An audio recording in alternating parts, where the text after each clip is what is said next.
अजीज़ान मन, आपको आपके भाई आदिल राजा का सलाम पहुँचे। मैं आपको खुश आमदीद कहता हूँ सोल्जर स्पीक्स रीलोडेड के ऊपर।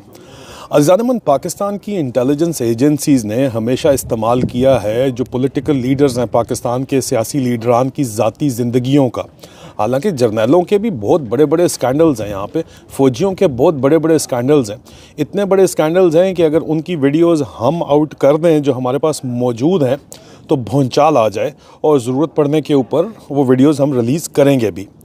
लेकिन देखने के अंदर आया कि जो पार्टीज़ मिलिट्री की नर्सरी से बड़ी हुई, उन्होंने सियासी जमातों ने, हम बात कर रहे हैं पाकिस्तान मुस्लिम लीग नवाज़ की, उन्होंने ख़ास तौर के ऊपर एक नया ट्रेंड शुरू किया। बिल्कुल जिस तरह मिलिट्री इंटेलिजेंस एजेंसीज़ और ISI जो ट्रेंड यूज़ करती है, उन्होंने मुखालफीन की ख़वातीन को टारगेट करना शुरू किया।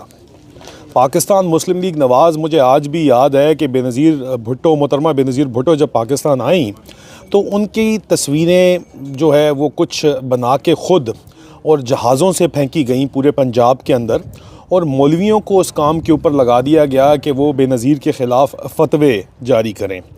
और मैं इस चीज़ का ऐनी शाहिद हूँ कि ईद की नमाज़ के बाद भी जो खुतबे होते थे उनमें फ़तवे दिए जाते थे। मेरे वालिद साहब एक फ़तवे के दौरान उठ के लड़ पड़े मौलवी साहब से। मुझे आज भी याद है, मैं बच्चा था लेकिन इतना मैं स्टूडेंट था, और मुझे याद है कि उन्होंने कहा कि हम ईद की नमाज़ पढ़ने आए हैं, तुम्हारी यहाँ पे बकवास सुनने नहीं आए हैं कि तुम बता रहे हो कि औरत की हुकूमत नाजायज़ है। और ये जहाज़ों के, जब ईद की नमाज़ का इज्तिमा चल रहा है, जहाज़ों से नून लीग वाले जो हैं वो पैम्फलेट फेंक रहे हैं। ये नवाज़ शरीफ साहब ने सियासत का आगाज़ किया। शेख रशीद साहब आज तो हिस्सा हैं तहरीक इंसाफ का, या थे, लेकिन वो भी इसके अंदर शामिल थे। उन्होंने अपनी जमात बनाई हुई है, बहरहाल उनकी अपनी एक सेपरेट आइडेंटिटी है। लेकिन ये सारे का सारा सिलसिला फ़ौज और फ़ौज की पालतू सियासी जमातों ने शुरू किया, और अब तक ये सिलसिला पाकिस्तान मुस्लिम लीग नवाज़ PML नून की तरफ से जारी व सारी है। हाल ही में अगर आप देखें, इनका जो एक नैरेटिव है उज़्मा बुखारी साहिबा का, वो आती हैं और वो इमरान ख़ान की एहलिया को और उनकी बहनों को निशाना बनाती हैं और उनको मुख्तलिफ़ अलक़ाबात देती हैं, कभी पिंकी पीरनी, कभी कुछ, और अभी भी वो सिलसिला जारी है। बेनज़ीर भुट्टो शहीद हो गई, लेकिन उनके बाद ज़ाहिरी बात है कि पीपल्स पार्टी में कोई ऐसी फ़िगर नहीं है जिसको वो टारगेट करें। पीपल्स पार्टी ने बहरहाल ये वाली सियासत नहीं अपनाई, इसमें कोई शक नहीं है, लेकिन नून लीग आज दिन तक ये काम कर रही है। अब यहाँ पे जो नाम आता है बहुत बड़ा, अब हमें मजबूर हैं क्योंकि नून लीग ये मुसलसल काम कर रही है, और मैं मर्द होते हुए मेरी ऐसी तरबियत नहीं है कि मैं औरतों के बारे में कोई बात करूं, लेकिन यहाँ पे ज़ाहिरी बात है एक्सपर्ट ओपिनियन के लिए अब औरतों की बात हो रही है तो औरत को लाना पड़ेगा। मेरे सामने मेरी एहलिया सबीन बैठी हुई है, सबीन कियानी, इसके ऊपर बात तो करेंगी, लेकिन पहले मैं थोड़ा सा आपको बैकग्राउंड समझा दूँ। ये एबटाबाद के डॉक्टर का क्या किस्सा है। इसके अंदर देखिए, एबटाबाद के डॉक्टर का किस्सा और मरियम नवाज़ के जो इस वक्त किस्से हैं, जिसके ऊपर बातचीत करने की इजाज़त नहीं है, शायद इसलिए कि वो पंजाब से हैं और उसके ऊपर बात नहीं होती। हालांकि इस वक्त जो नून लीग की हुकूमत जिस वक्त थी, तो उनके अपनी हुकूमती अरकान के अंदर एक बहुत मशहूर वज़ीर हैं, इस्लामाबाद से उनका ताल्लुक़ है। मुकाबला लगा के उन्होंने, मुकाबला ये लगा कि जनाब कौन मरियम नवाज़ से दोस्ती करेगा, और वो एक मुकाबला जीता भी गया। उसके बाद कहा जाता है कि मरियम नवाज़ को भी गालबन पता चल गया इस बात का, बहुत दिल बर्दाश्ता थी। तो जो लोग यहाँ पे, जो लोग जानते हैं, इस्लामाबाद के हलकों के अंदर फिरते हैं, वो कहते हैं कि रीबाउंड होता है या जो भी होता है तो एबटाबाद के डॉक्टर की एंट्री होती है। एबटाबाद के डॉक्टर कौन है, उनके बारे में क्या मैं आपको बताऊं। मैं सिर्फ ये बताता हूं कि उनको जब लॉन्च किया जाता है तो उनके पीछे ज़ाहिरी बात है कि हमारी इतलात के मुताबिक इंटेलिजेंस एजेंसीज़ होती हैं जो कि उस वक्त इस्तेमाल करना चाहती थी एबटाबाद के डॉक्टर से जो ऑडियोज़ वीडियोज़ वगैरह इस्तेमाल, जिस तरह पाकिस्तान के अंदर बिज़नेस बनता है। मरियम नवाज़ कहती हैं तौबा तौबा तौबा तौबा, ऐसी ऐसी वीडियोज़ हैं। तो ये वीडियोस तो सबकी फिर बनाई जाती हैं, लेकिन एबटाबाद वाले डॉक्टर का जहाँ तक ताल्लुक़ है तो उस वक्त DGC जो हैं वो फैज़ हमीद साहब थे, और कहा यह जाता है कि फैज़ हमीद के ऊपर जो असल इनको गुस्सा है वो ये भी गुस्सा है कि जनाब फैज़ हमीद साहब ने एबटाबाद वाले डॉक्टर को लॉन्च किया, और न सिर्फ लॉन्च किया बल्कि उससे भी आगे जाके बहुत ज़्यादा लगता ये है कि कोई बहुत गहरा दोस्ती दिल का रिश्ता बन गया। और उसके बाद जब ये बात बाहर आई, और ये मेरे ज़रिए ही बात बाहर आई आज से तकरीबन 3 साल पहले, तो बहुत बड़ा धचका लगा मरीम नवाज़ साहिबा को। और मैं इससे ज़्यादा इसके ऊपर क्या बात करूं, क्योंकि इसके अंदर बहुत से ऐसे मामलात हैं जहाँ पे मरीम नवाज़ की मरीम औरंगज़ेब के साथ जो कुर्बत है वो तो सब जानते हैं, और सियासी वजूहात भी उसकी हैं, लेकिन उसके अलावा भी बहुत सी वजूहात हैं, और नून लीग के अंदर भी लोग जानते हैं, बाहर भी जानते हैं। उनके ऊपर ये भी इल्ज़ामात लगाए गए कि खुश शक्ल नौजवानों को उनके सिक्योरिटी गार्ड्स के तौर के ऊपर तैनात करने की ड्यूटी भी मरीम नवाज़ की लगी, मरीम औरंगज़ेब की लगी, मरीम नवाज़ की सिक्योरिटी डिटेल्स के लिए। अब ये जितनी बातचीत है, there is no smoke without fire, ठीक है। जहाँ आग लगी होती है वहीं से धुआं उठता है, और इसके ऊपर बातचीत तो बहुत मुख्तलिफ़ जगहों के ऊपर खामोशी से होती है, लेकिन पाकिस्तान की सियासत में ख़वातीन के किरदार के ऊपर बातचीत करना, उसका इस्तेमाल करना तो ज़ाहिर बात है पाकिस्तान की इंटेलिजेंस एजेंसीज़ ने किया, लेकिन उसका सियासी इस्तेमाल और उसका मैंने जिस तरह आपको बताया कि बेनज़ीर मोहतरमा बेनज़ीर के ख़िलाफ़ से पहले भी मोहतरमा नुसरत भुट्टो के ख़िलाफ़ भी इस्तेमाल होते रहे, और उससे पहले अयूब ख़ान मोहतरमा फ़ातिमा जिन्ना के ख़िलाफ़ भी ये काम करता रहा, और अब यही काम इमरान ख़ान की अहलिया और उनकी बहनों के ख़िलाफ़ वही नून लीग कर रही है।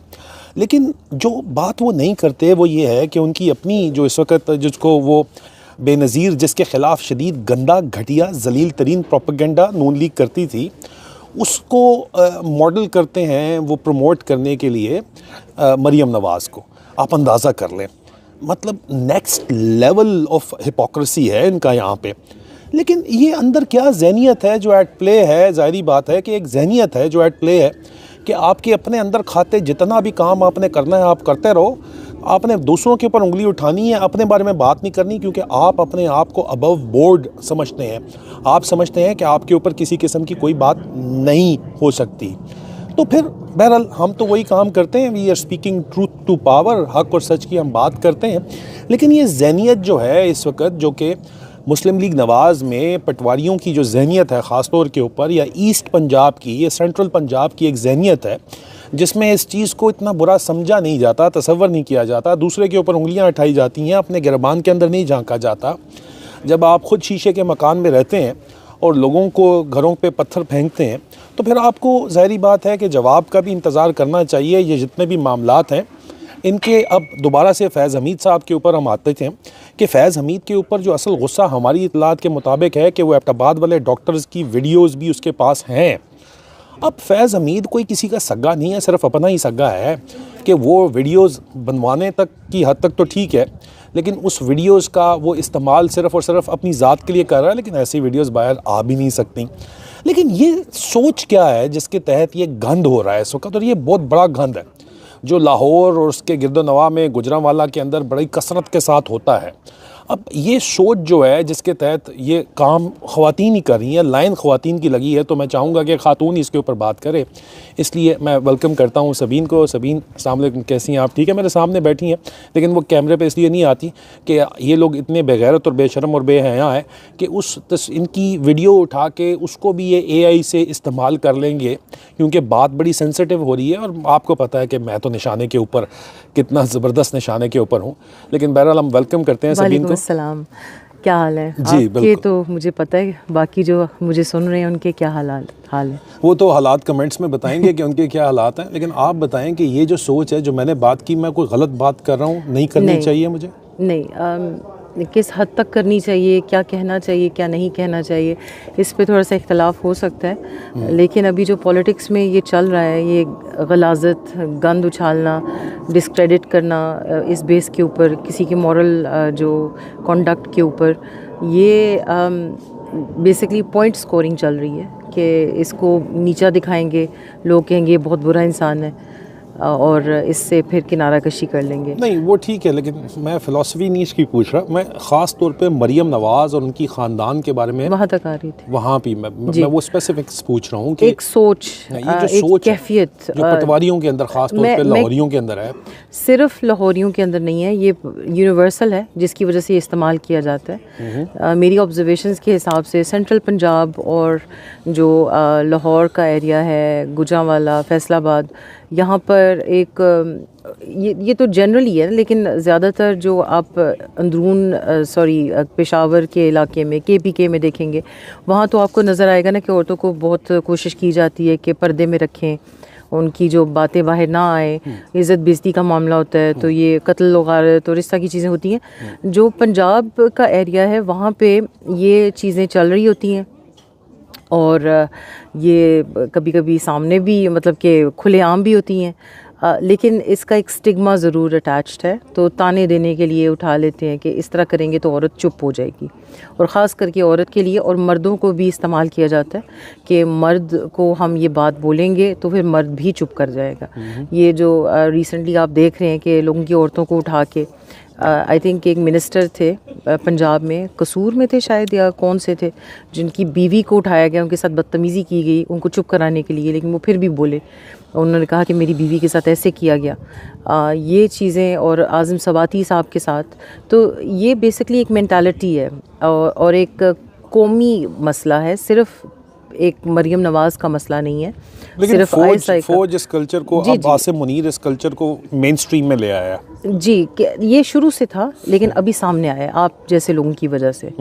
अभी आपने इन चीज़ों को एक्सपोज़ किया, ये एक्ट्रेसेस को कैसे इस्तेमाल करते हैं अपने कामों के लिए, ये सारी चीज़ें एक्सपोज़ हुई हैं। लेकिन ये एक मेंटालिटी है मेरी नज़र में, मैं गलत भी हो सकती हूँ, मुझे कह सकते हैं कि आप ठीक, ऑब्जर्वेशन की बात हो रही है ना यहाँ, तो जी बोलें आप। सॉरी मैं आपको कट शॉर्ट कर रहा हूँ, मैं सिर्फ डायरेक्ट करना चाह रहा हूँ इस डिस्कशन को, क्योंकि हम बात मरियम नवाज़ के ऊपर, एबटाबाद के डॉक्टर की वाली स्टोरी हमने ब्रेक की थी, तफसीलात लोगों ने बहुत हमें जोर दिया, चलो ना ही दस दो, बंदा मारा जाएगा पाकिस्तान के अंदर ही है, लेकिन उसको इंटेलिजेंस एजेंसीज़ ने इस्तेमाल किया। आप वो भूल गए हैं जो PTI का मिनिस्टर था, जो ज़्यादा ज़रूरी था। लेकिन उसके बारे में हम नाम यहाँ पे हम नहीं ले सकते। नहीं, नाम बिल्कुल नहीं लूँगी, लेकिन वो PTI का मिनिस्टर था जिसकी वीडियोस बनी थी इनके साथ, जिन्होंने शर्त लगाई थी कि मरियम नवाज़ को हम में PTI में से कौन फंसाएगा। ये आई थिंक इमरान खान की हुकूमत के दौरान था, ये उससे पहले था। नहीं वो सभी हम इसके ऊपर नहीं बात कर सकते, हमारे पास कोई सबूत नहीं है। नहीं, वो सबूत की नहीं, मैं बता रही हूँ नाम लिए बगैर कि ये कहा गया था और सुना गया था, और ये बेसिकली रूमर्स समझ लें, जिनकी वजह से वो ज़्यादा परेशान थी और रीबाउंड थे डॉक्टर साहब। तो डॉक्टर साहब जो थे एबटाबाद के, वो एक रीबाउंड थे और वो प्लांट किए गए थे। प्लांट से मुराद के वो सुना था, ये सारी सुनी सुनाई बातें, हम किसी के ऊपर तोहमत नहीं लगा रहे। लेकिन जहाँ तक मरियम नवाज़ का सवाल है कि अगर वो किसी भी वजह से कॉम्प्रोमाइज़ हो रही हैं, किसी की वजह से, एक मुल्क के अंदर जो 250 मिलियन लोगों का मुल्क है, उसके अंदर ये सिर्फ मरियम नवाज़ तक महदूद नहीं है, ये बाकी की जो MNAs हैं, ये बाकी की जो PTI की हो या चाहे PML नून की, चाहे मर्द हो चाहे औरत हो, इनकी वजह से ब्लैकमेल हो रहे हैं और मुल्क को और पाकिस्तानी कौम को नुकसान पहुंचा रहे हैं। तो हमारा बताना बहुत ज़रूरी होता है, और वरना मैं इस चीज़ की कायल नहीं हूँ कि किसी के बारे में, किसी की पर्सनल लाइफ के बारे में, किसी का अगर किसी ने गलत किया है उसका और उसका अल्लाह का मामला है, हम लोगों का कोई काम नहीं बनता। देखो जब आप बात करती हो कि उसका और अल्लाह का मामला है, तो इस लेवल के ऊपर इन्होंने इमरान खान की बीवी नहीं छोड़ी, इन्होंने किसी की बहन बेटी नहीं छोड़ी। यही मैं कहने की जो बेनज़ीर के साथ होता था वो ये कहते हैं नहीं जी वो उसका उन्होंने कैश करवा लिया उनकी फैमिली ने, चलो जो भी है। लेकिन मेरी मेमोरी में, एज ए चाइल्डहुड मेमोरी में, ये चीज़ इनग्रेन है कि जहाज़ों से पैम्फलेट गिर रहे हैं और उसके ऊपर बेनज़ीर की इन्होंने नंगी तस्वीरें, उनकी वालदा की, नुसरत भुट्टो की नंगी तस्वीरें लगाई हुई हैं। मतलब उस ज़माने में तो हमारी डिस्कशन यहीं पे चल रही है, यही तो बता रही हूँ मैं कि ये चीज़ें गलत है, चाहे वो मरियम नवाज़ इस्तेमाल करे चाहे कोई और करे, क्योंकि ये बेसिकली जो है एक सियासी ब्लैकमेल मेरी नज़र में तो ये है। लेकिन अगर ज़ाती एक इंसान का फेल चल रहा है, कोई उधर है, गलतियां हैं, वो सही है, जो भी है वो तो उसके और अल्लाह के दरमियान में है। लेकिन जब ये सियासत में आ जाती है बात, और जब ये सियासत में फ़ैसलों के ऊपर बात आ जाती है कि फ़ैसले जो है वो आगे पीछे किए जाते हैं, ब्लैकमेल किया जाता है। नहीं सिर्फ हनी ट्रैपिंग एंड ब्लैकमेल। जी आप समझ नहीं पा रहे मैं कहना क्या चाह रही हूँ। मैं ये क्या कहना चाह रही हूँ कि हनी ट्रैपिंग, ब्लैकमेलिंग मुल्क के फ़ैसले किए जाते हैं इस बुनियाद पे। ये अभी जैसे कि पीटीआई के मेंबर्स को जो कि कॉम्प्रोमाइज़्ड हैं, चाहे वो जर्नलिस्ट हैं जो कॉम्प्रोमाइज़्ड हैं, उनको इस्तेमाल किया जाता है कि अच्छा जी आप अपना रुख बदलें, आप अपनी बात बदलें, आप अपना मौक़िफ़ बदलें, वरना हम ये चीज़ें रिलीज़ कर देंगे। तो फिर तो आवाम को पता होना चाहिए ना कि क्या वजह है, क्यों ऐसा किया जा रहा है, क्योंकि ये इनकी अपनी जहानत नहीं चल रही, ये इनकी अपनी सोच नहीं इस वक्त चल रही, ये जो हो रहा है उसके ऊपर बात नहीं कर रहे और ये सच नहीं बोल रहे। तो आवाम को पता होना चाहिए। अगर उनका ज़ाती फेल है और इससे कोई इन्फ्लुएंस नहीं हो रहा है ज़िंदगी पे या किसी चीज़ पे या किसी की ज़िंदगी पे, किसी मुल्क के फ़ैसले पे, तो देन आई थिंक कि उनको उनके हाल पे छोड़ देना चाहिए, पर यहाँ पे बोलना बहुत ज़रूरी है। चलें देखें, अब मरीम नवाज़ के ऊपर वापस आते हैं क्योंकि बात उन्हीं की हो रही है और वो इस वक्त वज़ीर आला पंजाब ज़बरदस्ती की लगी हुई है, फॉर्म 47 हुकूमत की अवाम का वोट चोरी करके लगी हुई है। और जो OTS के चाचे हैं वो कह रहे हैं कि वो बहुत ज़बरदस्त काम कर रही है, वो जितना ज़बरदस्त काम कर रही है। वो शहजाद अकबर साहब ने कल लिखा हुआ था कि जी वो स्मॉक गन्स किधर गई। मैंने कहा स्मॉक गन्स का तो नहीं पता, टॉय गन्स का पता है, वो एबटाबाद वाले डॉक्टर को पता है। तो स्मॉक गन्स वगैरह तो टोटल ड्रामा था सारे का सारा। लेकिन ये जो इतनी एक तरफ तो चलो जो उनकी अपना भी तो ज़ाहिर बात है कि जो कैप्टन सफदर के साथ उनकी शादी थी वो भी सिर्फ नाम की शादी है और वो सियासी शादी अब रह गई है, प्रैक्टिकल नहीं है, ये सबको पता है। और उसमें कैप्टन सफदर का अपना भी कसूर होगा। कैप्टन सफदर ने भी वाज़े तौर के ऊपर मीडिया रिपोर्ट्स मौजूद हैं कि छुप के शादी की हुई थी और उससे दूसरी बीवी से उनका बेटा भी है, उनको मरवाने की शायद कोशिश की गई तो वो तुर्की उनको शिफ्ट कर दिया गया। लेकिन ये शादी तो सिर्फ नाम की शादी है। तो सारी बात है कि ज़रूरियात जो भी उनकी होती हैं, जिस तरह भी होती हैं, उनको फंसाया गया, हनी ट्रैप किया गया। जो ये लोग करते हैं काम, आपके ख्याल में क्या ये इस तरह हुआ है ये सिलसिला? और अगर हुआ है तो क्या ये एक नॉर्मल सी चीज़ है इन लोगों के अंदर, इस कल्चर के अंदर? ज़ाहिर बात है, आपने कहा कि KP में तो पर्दे शर्दों में रखते हैं, पीछे रखते हैं। पंजाब में जो है वो खुला नहीं, जहाँ गलत करना होता है KP में भी गलत कर लेते हैं। मेरी ऑब्जर्वेशंस मैं बता रही हूँ, सच है झूठ है, या जो कि लोग समझते हैं गलत, हो सकता है मैं गलत भी हूँ, इसलिए इस चीज़ को ना पत्थर पे लकीर मत लिखिएगा।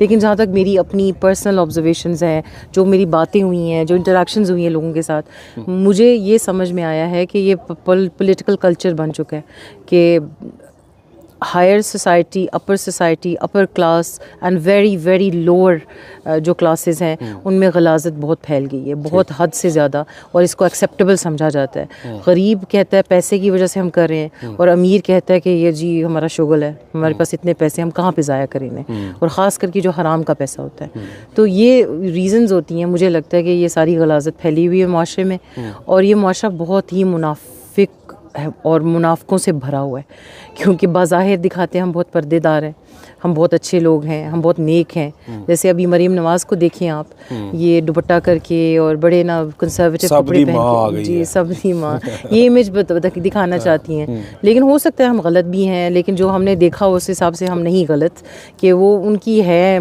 एक्स्ट्रा, जो भी आप कहना चाहते हैं, जो हमें समझ में आया है। बट मुझे लगता है कि ये जो कर रही हैं जिस के कहने पे और जिसकी वजह से कर रही हैं, ये दोनों इनके पास पैसा होने की वजह से इतना नुकसान इनको नहीं दे रहा जितना कि एक आम PTI वर्कर या PML नून वर्कर या कोई PPP वर्कर को होता।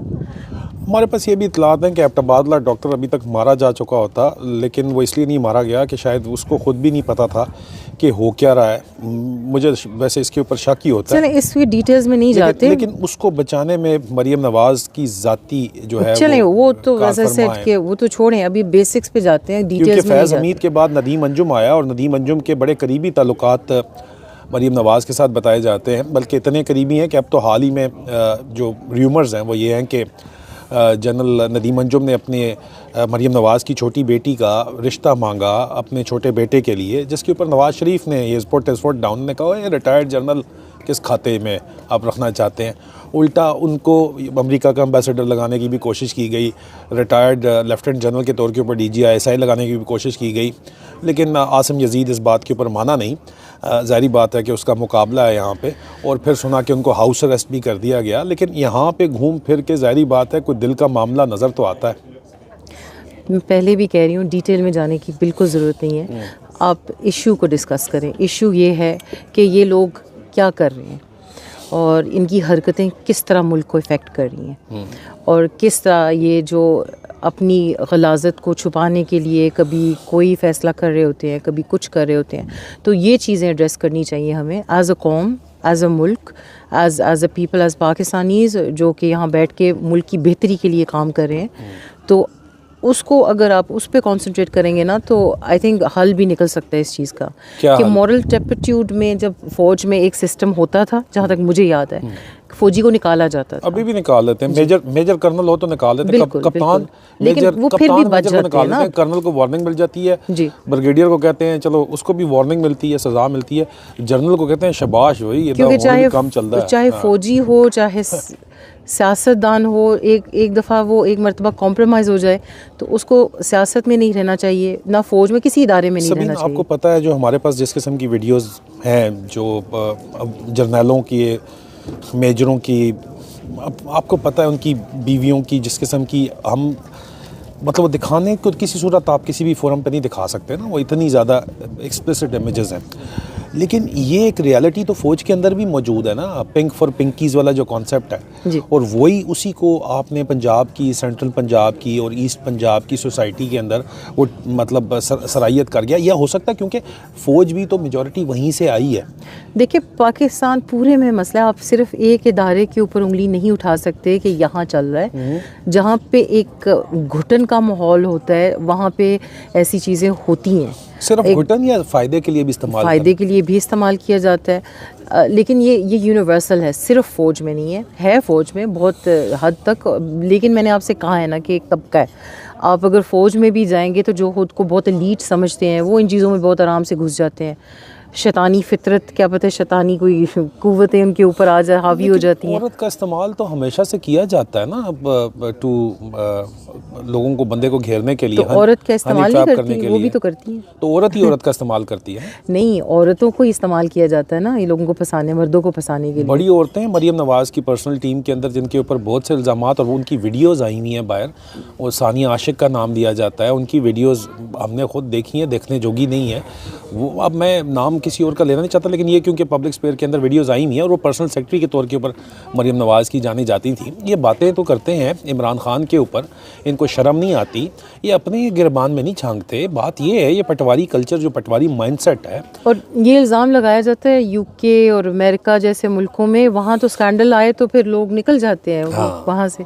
तो ये चीज़ें कॉपी करनी चाहिए। अगर आपको एक तरक्की याफ्ता मुल्क चाहिए तो ये इन चीज़ों को इम्प्लीमेंट करना चाहिए। इंसान है, गलती का पुतला है, लेकिन अगर गलती करे तो गुंजाइश नहीं रहनी चाहिए। वो स्कैंडल उसकी बुनियाद के ऊपर उसको निकाल देना चाहिए। फाइनली मैं आपसे ये पूछूंगा कि लोग मुझे कहते हैं कि एबटाबाद डॉक्टर की आप आइडेंटिटी बता दें या कोई वीडियो रिलीज़ कर दें। वो तो खैर जनरल फैज़ हमीद के पास ही ये अथॉरिटी है और कंट्रोल है कि वो रिलीज़ कर सकते हैं, लेकिन क्या हमें एबटाबाद डॉक्टर को identify in all moral sense करना चाहिए? नहीं, I don't think so. The reason being, I have mention before, मैंने पहले भी आपसे ये बात की है कि हमें जो गुनाह है उसके ऊपर फोकस नहीं करना, गुनाहगार के ऊपर फोकस नहीं करना, गुनाह के ऊपर फोकस करना है कि जो गलत कर रहे हैं और उसका नतीजा क्या हो रहा है उसको एड्रेस करना है, उसको फिक्स करना है। अब आप देखेंगे कि जिस तरह के हमारे ऊपर सोशल मीडिया के ऊपर अटैक्स आते हैं, औरतों के ऊपर कैसे अटैक्स आए, मेरे ऊपर कैसे आए हैं, गलत बुनियाद के ऊपर झूठ। आपने जो बात की ना कि आग के बगैर धुआं नहीं उठता, मुझे अपने जहन में बात आई कि मेरे बारे में जो बकवास की उसमें एक रत्ती बराबर भी सच है। It didn't fly ना, जो चीज़ फ्लाई करती है, of course, but at the end of the day, लेकिन वो एकदम से इतना ज़्यादा फैला, अभी तक लोग मुझे आके ये ताने दे रहे होते हैं। और आपको अच्छी तरह से पता है क्या बकवास उन्होंने की हमारे बुजुर्ग के बारे में, जिनको मैं बाप की जगह पे समझती हूँ। हैदर मेहदी के बारे में बकवास की मेरे ऊपर, और इतनी गलत किस्म की बातें बाद में बोली गई, लेकिन वो नहीं था सच। ये इस्तेमाल करते हैं। जो सच नहीं होता उसका कोई वजन नहीं होता, वो हवा में उड़ जाता है। जो सच होता है वो स्टिक कर जाता है। जी, लेकिन आप, हक और सच का मैं जो बताना चाह रही हूँ वो ये है कि ये इस्तेमाल किया जाता है इन चीज़ों को, इसलिए हम उस बुराई को उसकी जड़ से पकड़ें, ना कि लोगों को शेम करते फिरें और लोगों को जान के अटैक। अगर समझने वाले बैठे हैं, अभी इमरान खान के ऊपर जो इल्ज़ाम आए हैं वो नहीं माना कोई भी, उसको रद्द कर दिया। अगर वो इल्ज़ामात ऐसे थे जिनकी वजह से उनकी जो आप समझ लें कि हुकूमत अफेक्ट हो रही थी, उनके डिसीजन मेकिंग अफेक्ट हो रही थी, तो हक बनता है उसको उछालना। लेकिन ये तो उछालते इसलिए ताकि अगले कहें कि ये बंदा गलत है, इसके मॉरल नहीं है, वो करप्ट है, एज इन मॉरली करप्ट है। तो ये चीज़ें हमें बंद करनी है, हमें एज ए सोसाइटी इन चीज़ों को चेंज करना है। आप एज अभी जो आप बात कर रहे हैं, आप बेसिकली एज अ सॉरी माजरत के साथ गॉसिप सेशन की तरह ना, ठीक है, गॉसिप सेशन अपनी जगह के ऊपर, लेकिन हम गॉसिप फौज के अंदर के लिए नहीं बैठे। नहीं, मैं गॉसिप के लिए नहीं बैठा हुआ। मैं आपको एक बात बताता हूँ जी। Sector commander central ISI Islamabad brigadier Fahim Raza ji फौज के अंदर किस लिए जाना चाहता है? Honey trap master. जी। उसने सियासतदानों को, और हालांकि ये हनी ट्रैपिंग ऑपरेशन बड़ा पुराना इंटेलिजेंस एजेंसीज का, मुसाद से इसराइल से शुरू हुआ है। ISI भी उसके अंदर स्पेशलाइजेशन कर चुकी है। इस्लामाबाद के जो चकले हैं, ब्रॉथल हाउसेस भी हैं, उनका इस्तेमाल किया जाता है जी। और झगड़ा इस बात पे होता है कि इसका हम करेंगे, इसका हम करेंगे, और वो ISI और मिलिट्री इंटेलिजेंस की प्रोटेक्शन के अंदर चल रहा है जी। प्रोजेक्ट शुरू इसलिए किया गया था कि डिप्लोमेट्स को फंसाया जाएगा, हनी ट्रैप किया जाएगा, और फिर उनको हनी ट्रैप करने के बाद उनसे इंफॉर्मेशन ली जाएगी, जो कि हो रहा है। बट वो डोमेस्टिक पॉलिटिशियंस, जजेस, ब्यूरोक्रेट्स, सबके ऊपर उन्होंने लॉन्च कर दिया। बिल्कुल सही। और फिर उन औरतों का जो है इस्तेमाल भी किया गया। इसका हल क्या अपने ज़ाती काम जो है वो अपने अफसरों को खुश करने के लिए। ठीक है, जिस पे मैं आना चाह रही हूँ। देखो ये चीज़ है, ये तो आप इसको तो नानी जेफरी एप्स्टीन फाइल की जब आप बात करते हो तो वो क्या है? बिल्कुल वही चीज़ है। ट्रंप भी उधर जाके फंसा। बिल्कुल सही। ठीक है, सबसे बड़ा मसला ये कोई छोटी मोटी, ये दिस इज नॉट कि जी हम गॉसिप कर रहे हैं, नहीं, ये हमारे वक्त का सबसे ज़्यादा सीरियस मसला है। जी जी। ठीक है, और इसको सिलेक्टिवली आप अप्लाई करते हो, और जब आप बात करते हो यहाँ पे, फिर अपने ऊपर बात आती है तो वहाँ पे आपकी जान जाती है, तो फिर अब तबादले डॉक्टर की भी बात आती है, फिर और भी बड़े लोग हैं जिनकी बात आती है। जिस वजीर का आप जिक्र कर रही हैं उन वजीरों की भी बात आती है। नून लीग के अंदर भी बड़े लोग हैं इस्लामाबाद के, और यही तो अभी डिस्कस, या तो मेरी बात आपने सुनी नहीं है या आपने समझी नहीं है। नहीं, वो आप गॉसिप कह रही थी। नहीं, मैं गॉसिप इस सेंस में नहीं कह रही। आपकी नेशनल पॉलिटिक्स के ऊपर जो है आप तो सीरियसली सॉरी इसको ना पर्सनली ले गए हैं। मैं जो कहना चाह रही हूँ ये है कि हम अगर इन चीज़ों को डिस्कस करेंगे कि इसने इस टाइम पे ये किया, इसने इसके साथ ये किया, इसने ये हरकत की, या ये बंदी थी, या अगर वो बंदा इन्वॉल्व है पॉलिटिक्स में, अगर वो एक इन्फ्लुएंसर है, अगर वो लोगों की डिसीजंस को इन्फ्लुएंस कर रहा है, फिर उसका नाम लेना बहुत ज़रूरी है। ठीक है, ताकि लोग खबरदार हो जाएं, उसकी बातों में ना आए। लेकिन अगर उसका कोई ताल्लुक ही नहीं है इसमें, तो फिर उसका नाम लेने का क्या फ़ायदा? क्योंकि हम यहाँ पे किसी को शेम करने नहीं आए। तबादले डॉक्टर का नाम नहीं लेना, बिल्कुल नहीं। मरियम नवाज की जो हरकतें हैं जी, उनके ऊपर भी बात करने की ज़रूरत है या नहीं है? या उनके साथ जो ज्यादती हुई है कि उनके खामद ने शादी तो नाम की है ना सिर्फ, वो तो फिर सुनी सुनाई पे कौन जाता है। लेकिन ये बात सुनी है कि वो उनको टेंशन नहीं देती थी, तो उन्होंने फिर सोचा कि शादी कर लूँ तो बेहतर है। और टेंशन क्यों, उनके तो बचपन की मोहब्बत थी, वर्दी कप्तानी में शादी हुई, किस्से जो है सारे के सारे वो पूरे पंजाब को पता है। तरफ छोड़ देते हैं उनको। अभी जो असल मौजू है, जो असल बात है, असल शादी भी जबरदस्ती हुई थी। सुना शादी भी, ये गॉसिप सेशन है यार, ये है। सुना शादी भी जबरदस्ती, मुझे गॉसिप नहीं करना। सुना शादी भी जबरदस्ती हुई थी। नवाज शरीफ साहब नहीं चाहते थे कि मंसरे दा मातड़ जो है गरीब बंदा था ना, मोटरसाइकिल के ऊपर सिर्फ था, वो तो अमीर से करना चाहते थे, लेकिन मजबूरी ऐसी बन गई थी, कैसी बन गई थी कि करनी पड़ी शादी। सब अभी आपके सारे व्यूज बड़े खुश होके ना कान खोल के सुन रहे होंगे कि गॉसिप सुने। चले। लेकिन अभी मैं ज़रा लाइन पे लाती हूँ। मैं जो कहना चाह रही हूँ वो ये है कि इसका हल क्या है। इसका हल अभी तो आप वेस्टर्न कंट्रीज़ में देखेंगे वो भी नहीं निकाल रहे। अभी केयर स्टार्मर के ऊपर जो इतने बड़े बड़े इल्ज़ाम आए थे वो उन्होंने ढक दिए। पहले थोड़ा सा लाए हैं कि ये लड़का था, इसने हायर किया, और फिर अचानक से इसको बंद कर दिया। मतलब दिखाया कि हम ये कर सकते हैं अगर तुम बाज ना आए। और इसी तरह ट्रंप के साथ भी हो रहा है। तो ये लोगों को ब्लैकमेल करने का तरीका जो है ना पाकिस्तान में भी इस्तेमाल किया जा रहा है। इसका हमने पाकिस्तान में कैसे हल निकालना है? यूके में तो हम जो भी कह सकते हैं कर सकते हैं, लेकिन पाकिस्तान में एक एपिडेमिक के तौर पे है। क्योंकि मैं नहीं समझती कि कोई भी ऐसा मिनिस्टर ऐसा कोई MP या कोई भी इदारे में बैठा हुआ होगा इस टाइम पे जो कि कॉम्प्रोमाइज़ नहीं होगा अपनी मोरालिटी की वजह से, अपनी करप्शन की वजह से, या फिर कोई मतलब फैमिली की वजह से। वो तो फिर अंडरस्टैंडेबल है कि अपनी फैमिली की वजह से वो ब्लैकमेल हो रहे हैं या जो भी है, लेकिन ऐसा हो रहा है। इसका हल क्या निकालना है? अगर कोई कॉम्प्रोमाइज्ड है तो उसको जो आप निकालें, और ये सिस्टम ऐसा इन प्लेस करना है। रिफॉर्म्स, इस्लाह, बार बार हम फ़ौज की इस्लाह की बात करते हैं, हम ये क्यों नहीं बात करते कि पूरे इदारों की, हर इदारा जो भी इस मुल्क में है उसकी इस्लाह करनी बहुत ज़रूरी है। इदारों की इस्लाह कैसे होगी जब ऊपर रिसीवर बैठा हुआ है? देखिए, हम इस वक्त ये काम कर रहे हैं कि जो कि वो कहते हैं ना कि छोटे छोटे, वो अबाबील का नाम लेते हुए भी मुझे ना गुस्सा आता है, क्योंकि जो अबाबील ने इसका एक इमेज पोर्ट्रे कर दिया, जो अबाबील के पत्थर छोटे छोटे मारे हैं हम लोग, हम अवेयरनेस क्रिएट कर रहे हैं। जी, अवेयरनेस क्रिएट करनी, वहाँ तक पहुँचेंगे ना, एक वक्त आएगा कि एक टाइम आएगा कि लोग कर सकेंगे ऐसी रिफॉर्म्स और ऐसी चीज़ों को इम्प्लीमेंट कर सकेंगे।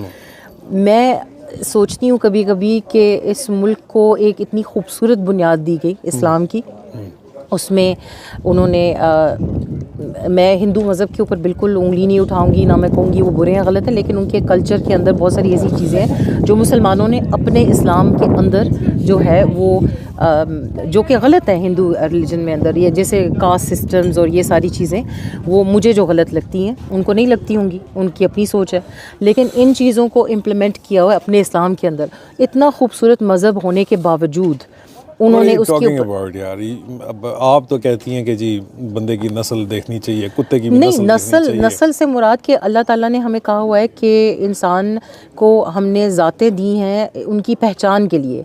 आप किसी को पहचान सकते हैं ना ज़ात के मुताबिक, कि अच्छा इस ज़ात में ये गुण है, इस ज़ात में वो गुण है, इसमें ये बुराई है, इसमें वो बुराई है। हम लोग बुरे, मैं अपनी मिसाल देती हूँ, हम लोग कहते हैं कि हम क्यानी हैं, हम राजे हैं, हमारे अंदर 101 बुराइयाँ, ठीक है, हमारी नस्ल दर नस्ल चल रही हैं, लेकिन हमारी वो बुराइयां हर कोई हैंडल नहीं कर सकता। हो सकता है बहुत अच्छे लोग हैं, कोई बहुत अच्छी ज़ात की बात करते हैं, राई कह लें, कोई भी कह लें, अच्छे अच्छे लोग हैं इस दुनिया में, अच्छी ज़ातें, सब अच्छे हैं, लेकिन हमारी उनके साथ हो सकता है कि मेंटल अंडरस्टैंडिंग ना हो। तो ये मैं बात करना चाह रही हूँ कि जहाँ तक मैं बात करती हूँ, ज़ातों को पहचानना चाहिए, उनको समझना चाहिए, और नस्ली इंसान ज़ात पे नहीं महदूद, नस्ली इंसान जो है ना अपनी एक तरबियत के ऊपर पहचाना जाता है। तो ये जो आपकी बात है ना, आपने गलत डायरेक्शन में ली है।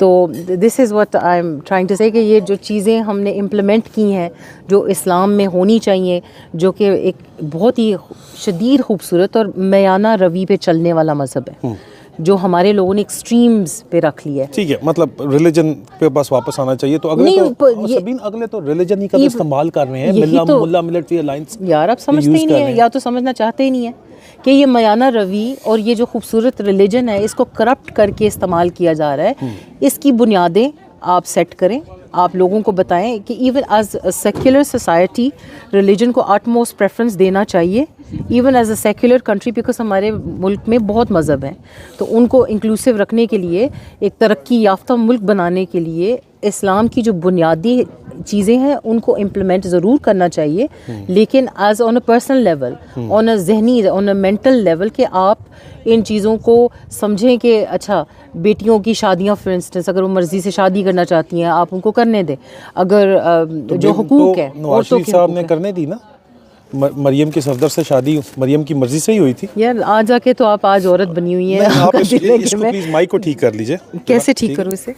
ये आपका उस तरफ टर्न किया हुआ है। हाँ अच्छा, अब ठीक है, अब आवाज़ आ रही है? चले देखें, बात जो टॉपिक के ऊपर है ना, आप उसको नहीं, मैं तो फिलोसोफर बनूंगी और मैं पूरी की पूरी जो है ना पाकिस्तानी नस्ल को इकट्ठा करके मैं बताऊंगी कि ये सिर्फ मरियम नवाज का मसला नहीं है, ये पूरी कौम का मसला है। और पूरी जब तक हम सब ठीक नहीं होते, पंजाब की माँ कौम की माँ नहीं बनी हुई ना, माँ तो वो बनी हुई है मेंटालिटी। हाँ, तो उस मेंटालिटी के ऊपर बात कर लें, तो मेंटालिटी को चेंज करें। तो मेंटालिटी को चेंज कर लेते हैं। ये जो काम वो कर रही हैं, जिसके ऊपर मैंने शुरू में बात की है, वो काम क्यों कर रही हैं, इसके ऊपर भी थोड़ा वो इसलिए कर रही हैं कि एक तो वो उनको शायद खुशी मिलती है ये काम करके, वो इस्लाम से बहुत दूर हैं, दुपट्टा सर पे लेने से इस्लाम के नज़दीक इंसान नहीं आ जाता। ये बताते हुए कि हम नमाज़ें पढ़ें, हज करें, इससे इंसान अल्लाह की और इस्लाम की रूह के करीब नहीं आता। तो इस्लाम की इम्प्लीमेंटेशन फिर से वहीं पे बात आ गई। दूसरी बात ये कि एक ब्लैकमेलिंग कल्चर चला हुआ है जिसको ख़त्म करना है। अगर पकड़ा जाए, फ़र्ज़ करें कि ये ज़रूरी है इस चीज़ को पकड़ना, आप ज़बरदस्ती किसी को भेज के किसी को टेस्ट करेंगे तो फिर इंसान तो गलती का पुतला है, वो तो ख़राब हो गई। उसको फिर इस्तेमाल करना, उनको ब्लैकमेल करनी, ये तो गलत है। अगर एक वाकई बंदा मॉरली करप्ट है और आपके इदारे सही काम कर रहे हैं, वो उसकी मॉरल करप्शन पकड़ते हैं, उसको वहाँ से रिमूव कर देते हैं ऑफिस से, ये बेहतर नहीं है? इसके बजाय कि उनको ब्लैकमेल किया जाए अपनी मर्जी से फिर फैसले बेसिक करवाने के डेमोक्रेसी लिए। हो तो वो सिस्टम हो सकता तो है। यही तो, इसके लिए तो हम लड़ रहे हैं। तो आखिर में जनरल फैज़ हमीद ने ठीक किया एबटाबाद वाले डॉक्टर को इस्तेमाल करके या नहीं ठीक किया? जनरल फैज़ के बारे में भी कहा जाता है कि इंतहाई करप्ट इंसान है, हालांकि हम उसको बहुत सपोर्ट करते थे शुरू जनरल में। फैज़ हमीद को गोली क्यों लगी थी?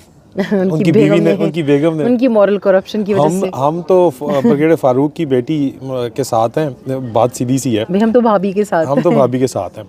भाभी ने गोली क्यों मारी थी?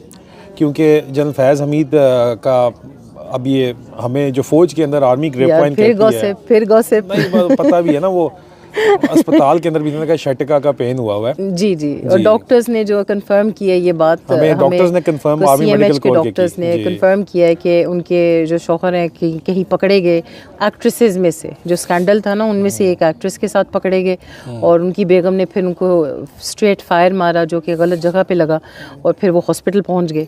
और ये बात उनको जो खबर बताई गई थी डॉक्टरों को वो कुछ और थी, और हमारी खबर रिलीज होने के बाद उन डॉक्टर्स ने आके कंफर्म किया कि ऐसा था, ऐसा हुआ था, तो ये कॉन्फर्मेशन हुई थी। चले वो करप्शन जनरल बाजवा को अभी इसके ऊपर भी आ जाओ ना, जनरल बाजवा को जब ये बताया गया था उसको पहले ही खबर दे दी गई थी जी, तो उसने कहा था उसकी बीवी देखिए कितनी मोटी है, इस तरह की बात बाजवा ने की थी, क्योंकि बाजवा खुद भी यही काम कर रहा था। तो ये तो सारे के सारे, तो बाजवा की बीवी तो मोटी नहीं थी, फिर उसने क्यों किया? वही ना, इसके अंदर तो कोई बहाना चाहिए, मन हरामी तो होते हैं हजार।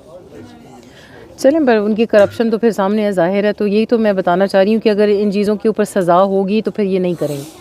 अगर फ़ौज में इसकी सज़ा जब तक थी और जब तक इम्प्लीमेंट होती थी तो ये चीज़ें कम पाई जाती थी। तो फिर जनरल फैज़ हमीद को वीडियोज़ आउट कर देनी चाहिए सारी? नहीं, उसकी मर्जी भाई, हम क्या जाने, उसकी अपनी भी फिर निकल आएंगी, मसला ये है उसको। यही तो है ना, तो उनकी मर्जी है भाई। मैं तो जड़ तक पहुंचने की कोशिश कर रही हूँ, आप जो अभी ऊपर प्लास्टर लगाने की कोशिश। मैं जड़ के ऊपर तो बात मैं करना चाहता हूँ। बीमारी की जड़ बीमारी है, ये बीमारी तो हमने आइडेंटिफाई कर दी जी कि आपके मॉरल से, इखलाकियात से और मज़हब से दूरी जो है वो बीमारी है।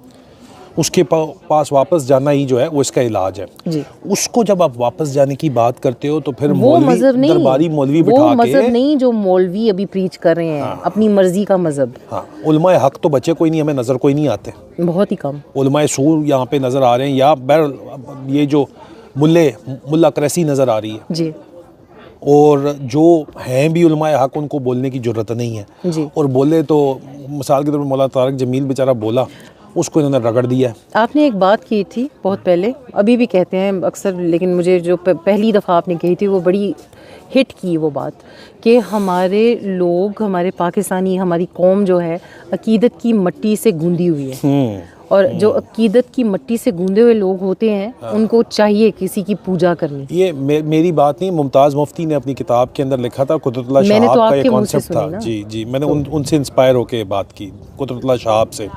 जी, तो उसके ऊपर मैं कभी कभी बैठ के सोचती हूँ, जो पीरी फ़कीरी में बिलीव करते हैं, मैं कभी नहीं कहूँगी वो गलत है, उनकी अपनी सोच है, उनकी अपनी मर्ज़ी है, जो उनको बेहतर लगता है।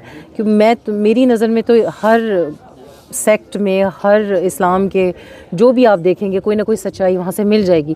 तो जब तक वो किसी को नुकसान नहीं पहुँचा रहे, किसी को तकलीफ़ नहीं दे रहे, हमारा कोई हक़ नहीं बनता कि हम किसी के ऊपर तनकीद करें, किसी भी फ़िरके के ऊपर। तो लेकिन ये चीज़ मैंने देखी है कि इनको चाहिए कोई इंसान जिसकी वो पूजा करेंगे, जिसके वो पीछे जाएंगे। पहले फ़ौज थी, फिर काफ़ी हद तक जो है ना बाबे उनको मिले होते हैं, तो वो इस चीज़ का इस्तेमाल करते हैं। वो तो मौलवी कहते हैं, मौलाना इब्तिसाम से, जैसे जो कि खुद इमरान खान के आसपास फिरते थे, कि इमरान खान को भी कल्ट फॉलोवर हैं ये लोग, कहते हैं ना कि जी इमरान खान की कल्ट फॉलोइंग। अगर कल्ट फॉलोअर होते तो मेरी ऑब्जर्वेशन के हिसाब से जब वो आए थे गवर्नमेंट में, तो जिस तरह उनके खिलाफ लोग हुए थे, उनके गलत फैसलों पर वो ना होते। ये मेरी नज़र में एक चीज़ बताती है कि कल्ट फॉलोइंग नहीं। पॉइंट कि हम भी इमरान खान के खिलाफ बात करते थे, हालांकि हम उनके खिलाफ नहीं करते थे, उनकी पॉलिसीज़ के खिलाफ बात करते थे, पॉलिसी पे तनकीद करते थे, जहां बनती है मुखालफत भी करते हैं ठीक है। जो उन्होंने गलतियां की हैं उसको अभी भी हम बात करते हैं जी। जो इमरान खान ने जिन गलत लोगों के ऊपर एतबार किया है, लेकिन आपके पास यही कचरा है ना, और इस पुराने कचरे से नया पाकिस्तान नहीं बन सकता। हम लोग जिस दिन समझ जाएंगे कि अल्लाह के सिवा किसी को सजदा नहीं करना, अल्लाह के सिवा किसी से डरना नहीं है, अल्लाह के सिवा किसी को किसी पे अंधा एतमाद नहीं करना, चाहे वो आप हैं चाहे मैं हूँ। उस वक्त बहुत सारे हल निकल आएंगे हमारे मुल्क में, लोग संभल भी जाएंगे और बहुत सारी चीज़ें ठीक भी होना शुरू हो बॉटम लाइन ये है अजीज़ान मन के अपना ईमान जो है वो मजबूत रखें, नहीं तो आपका गुजारा बहुत मुश्किल है। अब तक के लिए इतना ही। मज़ीद ब्रेकिंग न्यूज़ तज्जियों के लिए चैनल को लाइक कीजिए, सब्सक्राइब कीजिए, वीडियो को शेयर कीजिए। बहुत जल्द दोबारा मुलाकात होती है। बहुत बहुत शुक्रिया। बंद कर देंगे video. Thank you. Thank you.